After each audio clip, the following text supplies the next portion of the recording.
పంట బాగా పండింది, వరి ధాన్యం బాగా పండింది. కాళేశ్వరం ప్రాజెక్టుకును దీనికి సంబంధమే లేదు, ఇది కేవలము మన రైతులు కష్టపడి పండించినటువంటి పంట అని చెప్పి వ్యాఖ్యానించారు. రైతులే పండించారు, రైతులు పండియకపోతే నువ్వు పండియలేదు, నేను పండియలేదు, రైతులే పండించారు. రైతులు ఎట్లా పండించారు అనేది మనం చర్చించుకోవాలి. ఇప్పుడు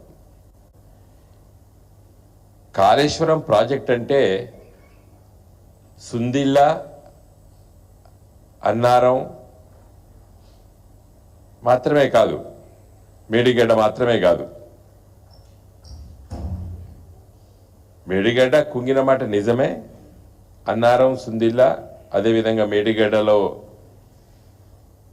ఈసారి పంపింగ్ చెయ్యని మాట నిజమే. అయినా బాగా పంట పండింది కాబట్టి కాళేశ్వరం ప్రాజెక్టు దండగా అని చెప్పి ఆయన చెప్పదలుచుకున్నాడు. ఏది తెలంగాణ ప్రజలకి, యావత్తు ప్రపంచానికి. నేను ఒకటే సూటి ప్రశ్నిస్తున్నా,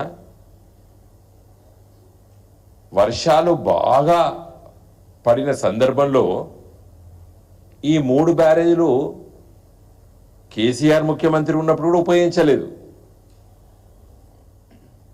కేసీఆర్ గారు ముఖ్యమంత్రి ఉన్నప్పుడు కూడా బాగా వర్షాలు పడ్డప్పుడు ఈ 3 బ్యారేజీలు ఉపయోగించలేదు, పంపులు ఆన్ చేయలేదు.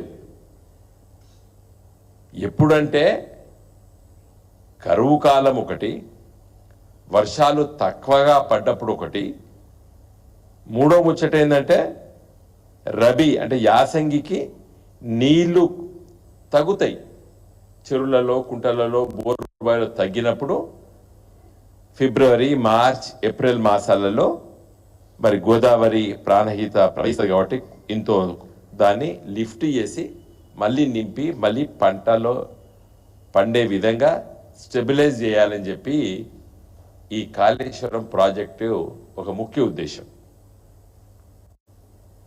బాగా వర్షాలు పడినప్పుడు కేసీఆర్ కూడా ఆన్ చేయలేదు మోటార్లు, మేడిగడ్డ నుంచి లిఫ్ట్లు చేయలేదు. చరిత్ర అది.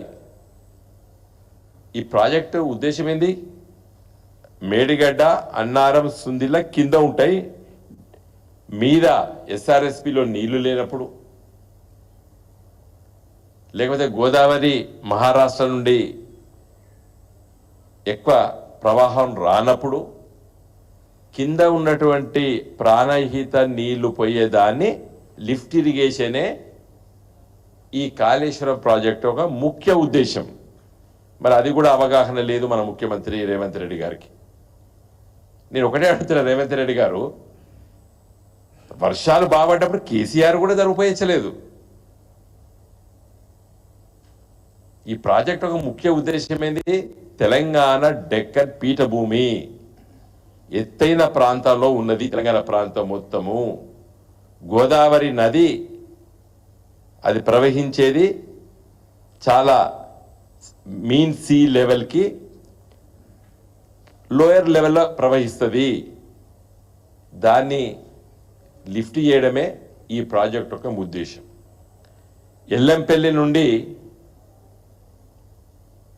మిడ్ మానేర్కి మొన్న మీరు లిఫ్ట్లు ఆన్ చేయలేదు, వర్షాలు లేటుగా పడ్డప్పుడు జూన్ జూలైలో లిఫ్ట్లు పెట్టలేదు, మోటార్లకు వెళ్ళి నీళ్లు చూపించలేదా టీవీ ఛానళ్ళు? తర్వాత వర్షాలు పడ్డాయి, మీరు కూడా ఆన్ చేసిండ్రు ఎల్లంపల్లి నుండి మిడ్ మానేర్కి, కానీ వర్షాలు తర్వాత పడ్డాయి, ఆఫ్ చేసినాం.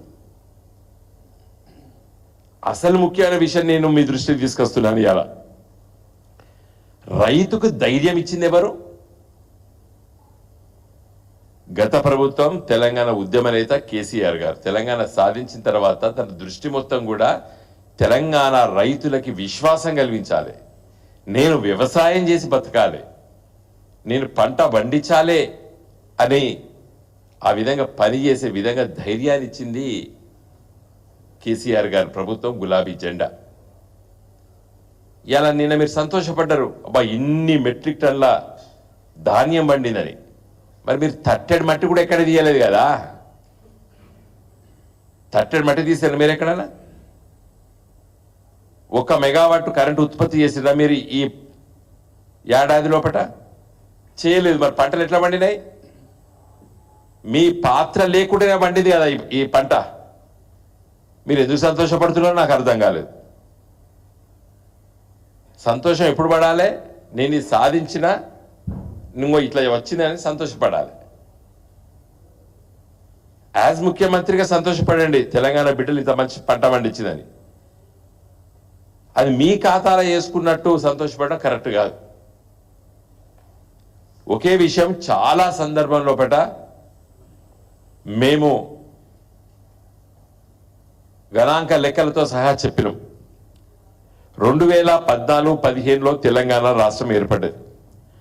ఆ రోజు 43,77,000 ఎకరాలు సాగులో ఉండే. మరి ఈరోజు దాదాపు 65 లక్షల దాకా పోయింది. డబుల్ అయిపోయింది విస్తీరణ. ఇది మీరు నేను చెప్పాల్సిన అవసరం లేదు. ఏ ఊర్లో పోయినా అరే కంచెలు అవపడతలేవురా, గొడ్లకు మేయడానికి భూమి లేకుండా చేసిండు కేసీఆర్, మొత్తం దున్ను పడేస్తారు. ఇలా